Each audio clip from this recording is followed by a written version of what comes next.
the idea is to socialize them first with what we have found. That is actually creating, first of all, an environment which is a friendly environment where you say, the idea here is how you can boost your performance of a process.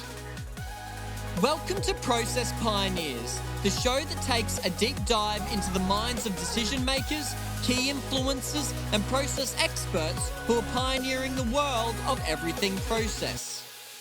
Welcome to the next episode of Process Pioneers. My name is Daniel Rayner. I'm the host of Process Pioneers. And today I have the absolute privilege of sitting down with Rafael Accorsi. Now, Rafael is currently a principal director at Accenture and with a focus on data-driven process analytics and business transformation.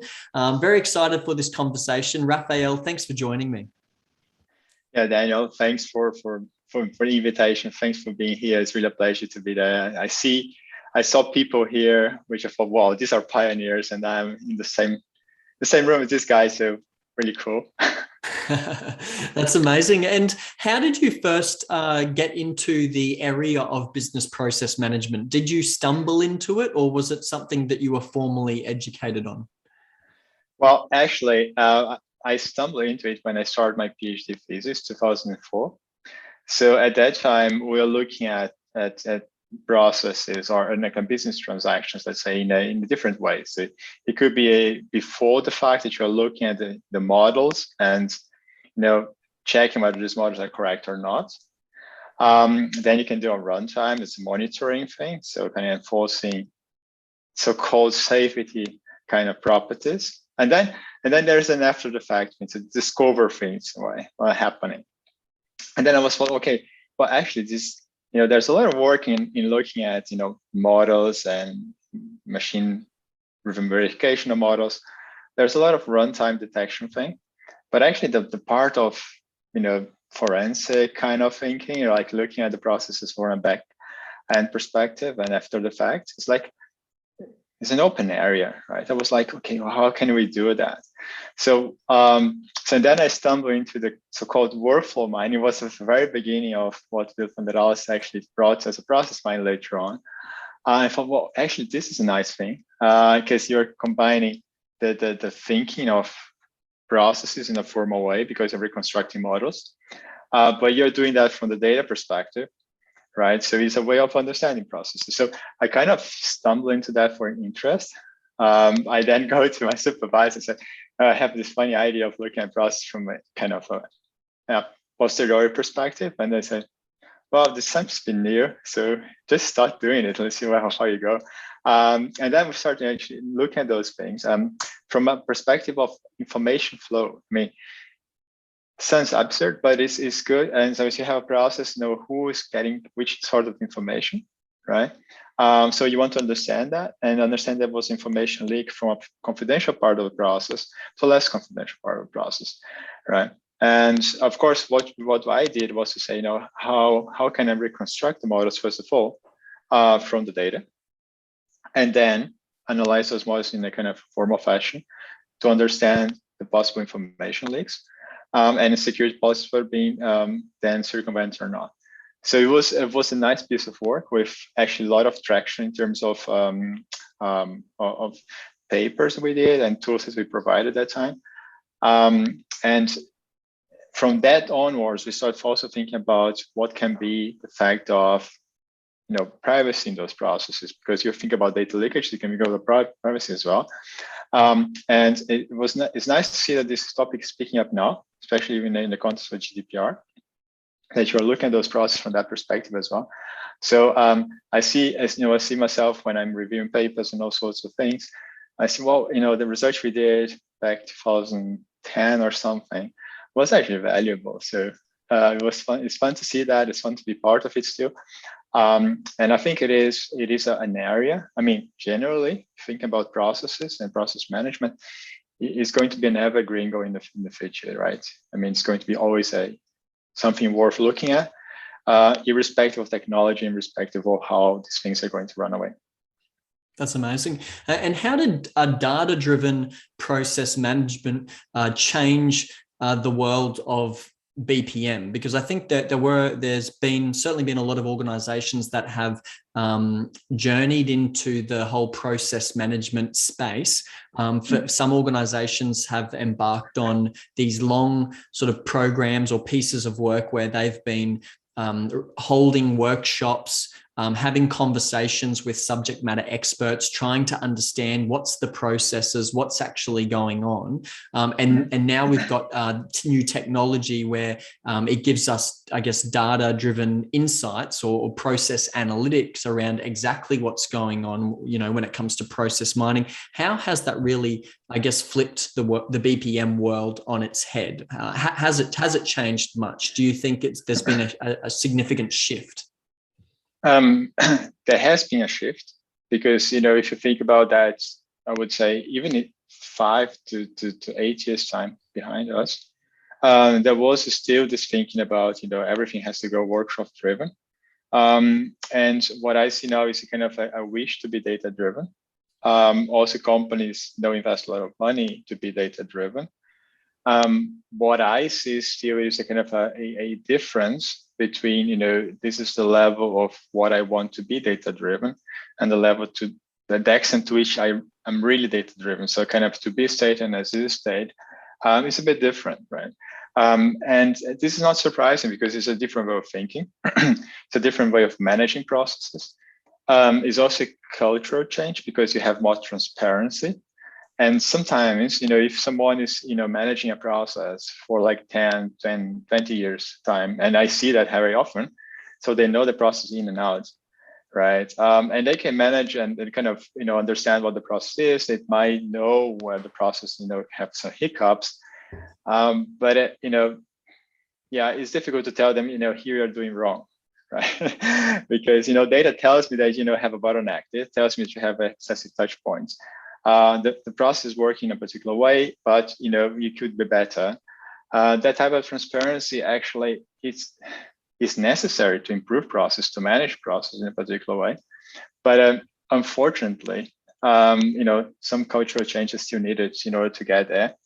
And also, you read a lot about boards being more data driven, right? And more fact driven, let's put it this way. And having a data drivenness as a means of having decisions which are well funded, and this is the whole idea of doing that. The thing is, today we need to, and I think that's one topic which is coming up very strong at the moment, is to enable them to be that data driven. So there is a difference between the data drivenness to the level of details, right? SQL statements and KPIs, and recommendations that you based upon those KPIs and everything you did. Right now, we are more like in a kind of KPI driven and not in a recommendation driven, right? And there's this thing here. So that is when you go for, the time to insight has become very short, right? Now there's a time to action, time to realize value. And here's where the board needs to understand the necessity of having this data, having these insights, and say, now you are assigned to do this, and you're going to do that. And this is still not there as it should be, it could be, but I think this is the next kind of challenge. I mean, we are living in a series of challenges, right? And I think this is the next thing. And at some point, perhaps we have recommendation engines which tell the board, hey, if you do this, you got to do that, and then you get this. Maybe it's the future, we know, but I think that's what I see, that the data-driven persons within a company, this is where they're spending a lot of time into how they can create stories, which are stories based on the data, but they kind of forget everything which is below kind of the message area, to focus really on the improvements, right? Right. So, yeah. Right. So what you're saying is, for those people that have been, I guess, working in that organization for 10, 20, 30 years, they've been doing the same tasks every day. They know what they're doing. What process mining or process analytics is showing us is a transparency. Okay, what's actually going on? And you've identified a problem there, or a challenge, I should say, in these people that have been doing these tasks for such a long time.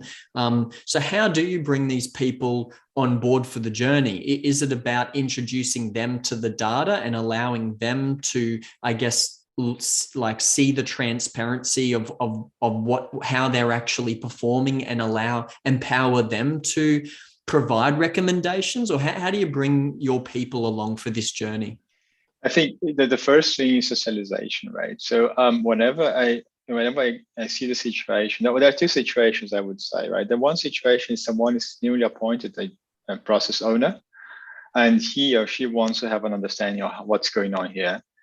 This person is very accessible to the insight. So let's put them aside. And now let's see those which are more acquainted to that, have more experience in that. I have been doing that for 20 years. The idea is to socialize them first with what we have found. That is actually creating, first of all, an environment which is a friendly environment, where you say, the idea here is how you can boost your performance of a process. So let's look at the process, and let's discover those, or let's look at the process together, right?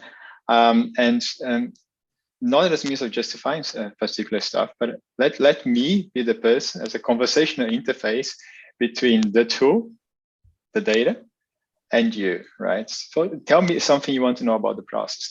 So they get acquainted to it in a small, friendly environment, and then they understand that, actually, this is a nice way of looking at the process, or it gives some insights. Of course, I need to drill down on some things in order to get really the precise thinking about that. And the root cause might be in the business, not in data, right? So you need to understand both, and these guys understand that. So at the end of the day, what we have is first of all, a socialization, right? And this is a very important thing. So do not try to do that piece of thinking without these guys, and do not come and say, I found this and that about the process, right? Careful about wordings. So never use the word finding, if at all observation, but, and forget about insights, right? Just go about, these are things I've seen on process. Just don't name them, right? And just go in a friendly environment, and convince them that it's actually a way of improving the process in a particular way, by means of reducing some stuff, or actually sometimes even say, what are your priorities actually today? Oh, my priorities is master data management. We have crappy master data in terms of vendors and materials. And then you link that, say you see an efficiency here, and you see the thing you want to push on. All right, okay, so now you have a reason why you can go to the board and say, we need some better master data. So kind of creating synergies, right? And not saying, I need to correct your process, whatever it takes. And this creates kind of a sense of, okay, data helps me to back up my arguments towards my reporting line, right? And this creates a very good environment in general. And those numbers are numbers, and if they are correct, and we presume they are correct, so they give them ammunition to go in. Here you go. Of course, there is still some difficulties when you come. Okay, well, we have, for instance, a global process owner and a local process owner, right? So you cannot put everyone into one room, especially these days, anyways, and then talk about the process, right? So there is some seconds of friction. But this is natural. This is always going to happen. But the thing is, how we can convince and bring up people to the point that they understand, okay, this is how data can help me.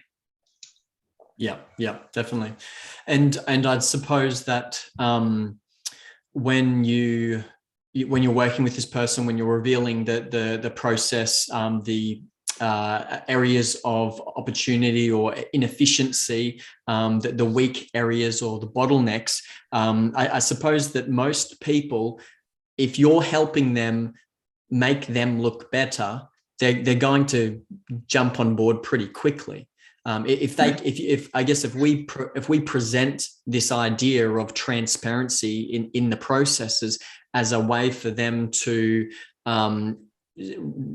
reduce the amount of time it takes them to do certain tasks and to do their day-to-day activities, if that makes them look better, then it only makes sense that they would be on board with the transparency. But I guess it's, you've got to be mindful of every person may respond differently, and you've got to be careful about not sort of barging on in and saying, okay, you were doing this, but this is how you should be doing it moving forward, because this is what the data shows us. That's probably the worst place to start. I tend to use the word co-creation, which is much better, because I say, kind of, you have the business experience on your particular business area, right? Be, procurement, sales, accounting, you name it, right? And who am I to say, this is how you should do your business? But what I can do is to say, kind of what you ever want to improve on your process, and let us try to level that up, in terms of, reducing operational depths, automating whatever can be automated, and, or at least, creating a way of working which is interesting for your employees as well. So these kinds of thinking is, kind of, how can you create win-win situations, right? I never say, or try to avoid saying, I am the consultant who understands everything and basically tries to bring you to the data-driven world, because data tells me the facts, but data tells you the facts, but they don't give you context, right? The usual example is, if you look at rework activities, kind of non-value adding activities in a specific way, from the outside, everything which is a correction to a document, it is a non-value add activity, right? But, in a specific business context and scenario, that can be completely valid and even necessary. So just think about kind of a SOX control, right? I come in and say, do away with it. And then it says, if I do away with it, then I have SEC against me, US completely against me. No, I cannot do that. So, we need to be sensitive about this. That data tells you, can quantify, this is the amount of purchase orders that you have, and, these are those which got blocked, etc. And then there's a step towards measures that you can take in order to, if this is an operational debt, how can you reduce that? How can you address it? By means of automation, redesign, you name it. But that's the point of co-creation, right? Yeah. And that's the point where you work with them, demystify the whole thing, and get at the end of the day the improvements in a sequential way. Because now the thing is, data tells you, well, I thought I have 2 problems. Data tells me I have 5, or 10, or 20, right? Now, where to start, right? What's the first thing I need to do? So kind of creating a pipeline of improvements, regardless of where they are sitting, if it's a kind of a special function, operational excellence, or in business, or within the business lines. That is, understand, actually, these are the top 5 priorities, right? And actually, the first 2 ones are those which, already kind of, set a scene for the other ones, right? Let's start with them at first. So kind of guiding them. How can you select the business cases and use cases, where to focus first? And then what I usually do is say, what is, sometimes you say, of course, return on investment, right? You quantify that in terms of currency, and then go on that. What I tend to say is, what will be at the time to value? What is the time that you need to change the process or workways whatsoever to start taking that particular workway, the new workway, which is an improved workway. If this takes kind of 1 year, okay, well, you got to wait 1 year in order to get that. But this can be as short as creating a signal in a tool to talk to another one, or to trigger another action, right? And this can do it just like by 1 click or 2 clicks, right? Mm-hmm. So the time then to value starts in the next activity or the next transaction, whereas the other one takes 1 year. So kind of taking that perspective as well, not in terms of currency, and this is the return on investment, but what is the time that you need in order to put that action to place? And this turns out to be very interesting, because whereas it's difficult to quantify the return on investment, right? The time needed to implement some things are kind of clear, right? You have kind of guidelines. So if I want to do an RPA exercise, okay, well, 8 weeks, 10 weeks, 12 weeks, depending on how complex our process. If you redesign a process or reconfigure a system, it takes, depending on change management, it can take 1 year. So let's see what we need to do and can do, right? Yeah, definitely. And in like having worked with so many organizations and having seen organizations adopt this process management approach, do you have a case study or an example or a story you can share with us where essentially process transparency, this process transparency that we're talking about, delivered significant value to the organization? Because I think that's something the audience always loves to hear is case studies of where it's actually worked really well. Yeah, well, actually there are several cases which work well. I want to highlight one which is outside the specific procure to pay or to cash theme, because here we know already what can happen. So 3 years ago, I worked with a insurance company, health insurance company here in Switzerland. I would say the biggest in Switzerland, but Switzerland is a small country, so all right. So still we have 1.5 million claims per month, right? Then times 12, for a year. And specifically, there is one particular part of the year, which is the end of the year when everyone, say, okay, well, I need to put my claim on, right? Hospitals and everyone, submits the claims. So they have a kind of a backlog. And this backlog is actually usually terrible because it goes up to and until March, right? So it is, you see a peak and then goes slowly down. And this means that they're not reaching anymore the SLA, which is not normally 15 days, right? They're going towards 30 days, so doubling that. And usually you have an SLA adherence of 95% up to 98%. And on that point, you have 50 if at all, right? So it is this really complicated situation. In the past, what they did was to say, well, actually, our claim processing is not automated enough, right? So we need more people, we need more machine power and everything in order to get this backlog actually worked out. Even people working on the weekends, right? It's really hardcore thing. So what they did was, put more money onto claim processing. So when we started looking at the process, we went on with that gut feeling and took that as a hypothesis. So the process, when it comes, the claim enters the system towards the end, that's where the bottleneck is at some point, right? So when we did an analysis of that, we realized that actually the problem was not in the claim processing itself. The backlog started in the inbound system. So that is because of the way they're handling the claims, especially scanning the claims when they come on paper, that created a backlog, which then, was transported to the claim system, of course. And if we could say, we put more people on processing the claims in the inbound, you're going to have basically not just have a backlog at all, but it's going to be reduced by 15%, right? Now, if you take all the measures on top of that, then you can reduce it up to 50%. But again, now this is an example where you say, I'm focusing on something because I believe this is the problem, and data tells you actually the problem is elsewhere. Right. When we say, okay, well, this was how this initial hypothesis, numbers tell me something different. Now I go to management and my stakeholder in that insurance company, and tell them, say, no, that cannot be the case, right? I mean, that cannot be.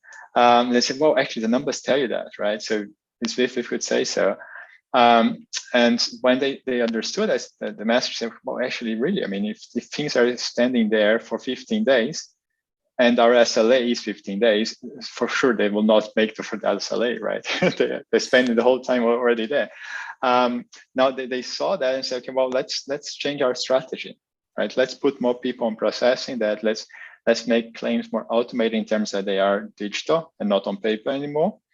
Of course, you cannot do away with paper still, right? But anyways, try to reduce that. And by doing that, they really got to 22% reduction in the first year of implementation of that, which was very rudimentary still. But this is a way, as a way of saying, how we can understand the process, improve that process, and also technology behind it. And it's a nice side effect, which I always take into account here, is that those people were working hours which were kind of hell, right? 12 hours, 15 hours, depending on the day and situation. Now, because of that, we could reduce also the working hours and stress, right? So it is a good example of how you bring or you change a process, right? By, and also have side effect on technology, because you're, getting a better technology in the inbound system, but also in the claim processing itself, but also, helping people to better interact with the process and have a better experience. And I think that's the impact of all that we do, is to say that we are connecting those three components in a way that, for everyone is a good situation, right? This is management, right? Because you have conflicting goals, you're trying to bring them all together. And this is how we do that. Yeah. That's amazing. It makes me wonder how many organizations out there are making decisions based on incorrect information, based on incorrect hypothesis, without actually understanding what's actually going on and where is the actual bottleneck, or where is the actual area of inefficiency. Well, it's difficult to say, right? Because we'll never admit that, even if you ask for something. But I have seen a lot of things in that. Actually, not that they're. So, for example, let's go back to typical accounts payable example, right? We have done that in that way in the past, so we continue doing it, right? We don't think about it; just it's working, so it's working. Let's don't need to rethink that. And sometimes one comes in with a completely different mindset and just look at that process from a perspective of data, right? Forget about specific workways which are kind of hard-coded or hardwired in the organization. You say, okay, well, let's do it. Let's look at the process. And then you look at, okay, you have payment runs each and every third day. Fine. But because you're not prioritizing your invoices, so you're missing discounts. And this can really go up to the million kind of amount, depending on the type of business you are. So basically, it's not that they are making different assumptions. Sometimes assumptions, right, or hypotheses that you take, but sometimes there are really workways which are kind of you simply don't ask for it. You just do it, right? You are not inquisitive enough to say, are we doing the correct thing, right, or the right things? Yeah. And I think that's something which I think with data democratization, I think people are get more curious about it, because in some situations they do not have the capability of doing that, right? Data is not available, and if they want to do something like that, they need to go to IT or somewhere and ask for the data, which is why you're doing this in the first place, right? And now what I'm seeing is a kind of seeing that clients are asking for how can I build a platform on top of which people can have access to data in a very non-siloed way, right? They just kind of query or gather tables of that specific situation, and then combine the data using Power BI or other technologies. And by doing that, they kind of answering the questions themselves, right? And then say, okay, well, guys, I always thought that we were being missing discounts. Now I know that we are doing it, and this is the impact in terms of money, right? I think this will. I mean, regardless if it's process mining or it is just simple data analytics in terms of Power BI dashboards or something like that. I think it's going to be more and more in the business, rather than a function which was an IT or, let's say, operational excellence or also internal audit sometimes, right? Because they use data in a more let's say, to a greater extent than the audit does do. So I think that's going to be a game changer actually when it comes to that. And I'm not talking about any fancy machine learning whatsoever, because I'm just talking about KPIs, right, in the very beginning. Yeah. That's great. And now, I guess, talking about the future of business process management, what does the next 2, 3, 5 years look like? What are the trends that you're noticing, and where should organizations really be investing their time, effort, and energy? So one thing which I'm seeing a lot is, of course, that you are being data driven. Sure, I mean, you have data, you are putting them on data lakes, and you're picking the data that you need in order to take them to get some insights. And this was basically like, we need to do it because data will give us insights. What I'm seeing at the moment is kind of a shift of saying, I want to be data driven for the sake that I need to take decisions upon specific things. So kind of decision driven data analytics, let's put it this way, right? And this is a completely different way of looking at the data. So you're collecting data as you usually do, but actually you have specific business, or you're creating a strategy for the next year, right? Now, what are the topics we need to look at, right? I have 5 topics which I believe would be important because of that situation. So let's pick up data to tell us what we will change in our strategy in order to fulfill that or unlock the value, or change our strategy, or get another client segment, or a better net promoter score, you name it, right? Depending on the strategy that you have, but or a focus that you have, but actually it's a decision-driven thing. So you are going to the data with specific question, and not saying I want that KPI, right? I think that's one thing which is going to be very very strong in the next years. And the other one is, but this is kind of a process which I'm seeing kind of in the last, say, 3 to 5 years, is of course automating. Automating is important, right? But automation in itself as an RPA, or depending on the situation, also other technologies, they have kind of this kind of the side taste of, we're doing away with people, right? You're reducing that amount of work that people have, and of course then FT counting, right? What I'm seeing at the moment is that let's say that the way, or the approach to say, how we can have automation as a means of improvement, which is less invasive as they do when you are doing NLP, when you're doing RPA or something like that, which require more work. And I tend to call it soft automation, right? Because it is not some kind of hardwire automation. And this can be reached with when you have a business process, let's say management lifecycle, when you're monitoring the process using the data, right? And then you have signals coming out of that execution, and say, okay, well, now I see that the process, some activity needs to be triggered, or something is blocked because it isn't waiting for so long time, kind of 1 year, 1 year, not 1 week or something. Now let's unlock that process, right? So I send a signal out for someone to act on the process. So it is not automating per se, right? Because what we are doing is basically triggering actions for people to understand, to act on the process, and by doing that, actually fulfill the SLAs or business requirements which are needed. What I'm seeing is a shift from those kind of hardcore hardwire automations towards the soft automations, because on the one hand, the time to realize that is quite short, right? You need kind of a couple of clicks, and then you have a signal. Then you can send those actions out. This is the one thing. And the other one is, it is a more inclusive approach, because what you're doing is you're demanding actions from someone. So people get to learn the process in a particular way. They get to learn the system, the business rules by doing them.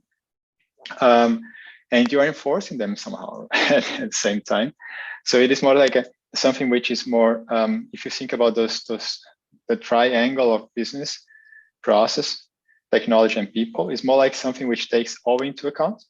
Whereas, the hardcore automation basically scopes out the people and focus more on technology and hardwiring processes, which is fine in some situations, right? If I need to copy, 1 million entries from one system to another, I mean, no one would like to do that, right? But if it's a matter of creating signals which could be sent out to a bot even, or to a person, I think it is a different situation. So I see that trend. And when it comes to let's let's say, challenge what I see, when moving towards that.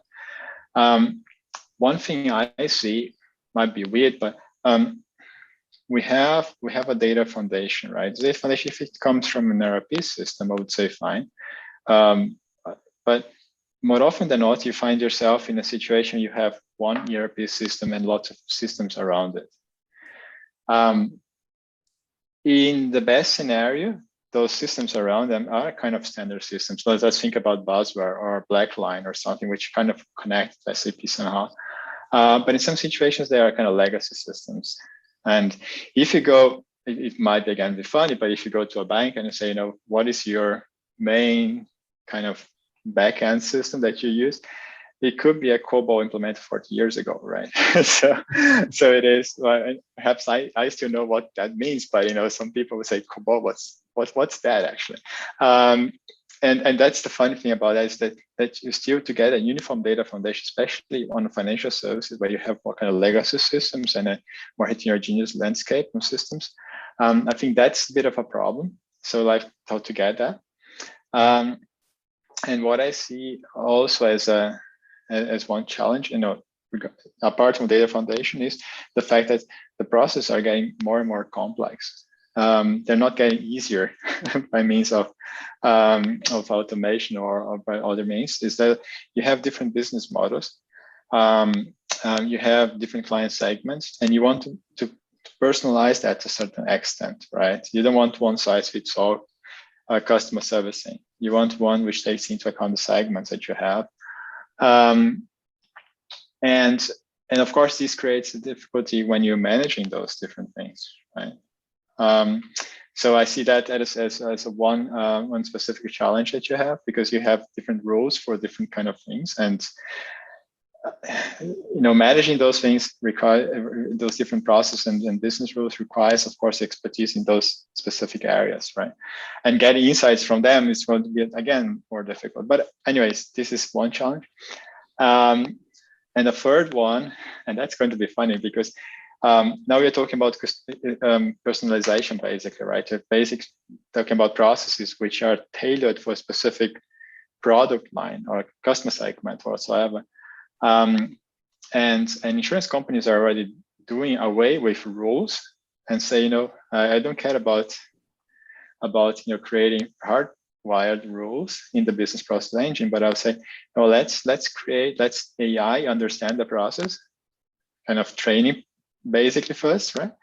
And then let them manage the processes up until some boundary, like you say, right? Not the entirety, but let's say for that client segment or for that amount of claim amount, let's look at it. And this is funny because usually by doing this, you're giving away the way you control the system or control the process, right? And let the machine doing it somehow. And if you know a bit about AI, you know that these models actually evolve over time. And you got to have control over that first. Second, there's an ethical component. So how you ensure there's no bias in here, right? I don't like that particular country, so I treat them differently as I do for those which I like. I mean, there's no concept of liking and unliking in AI. It's just a mathematical model. But they take decisions based upon the decisions they have seen in the past, right? So they can inherit those bias, let's put it this way. And we always hope that it's going to be cool.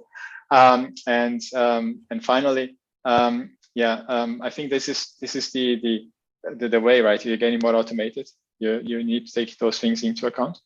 And by doing that, you're going to get, at the end of the day, a more prescriptive system that's, rather than a reactive system. And this is going to be funny how this is going to react also in terms of how business process management is going to be seen in the future, right? Yeah, that's amazing. That's great. Well, Rafael, it's been an absolute pleasure sitting down with you, having this conversation today. Obviously, there's only so few topics we can sort of squeeze into a 40-minute conversation, but I've certainly been gleaning a lot from our chat today and been taking a lot of notes, and I know that our audience will have gleaned a lot from the conversation as well.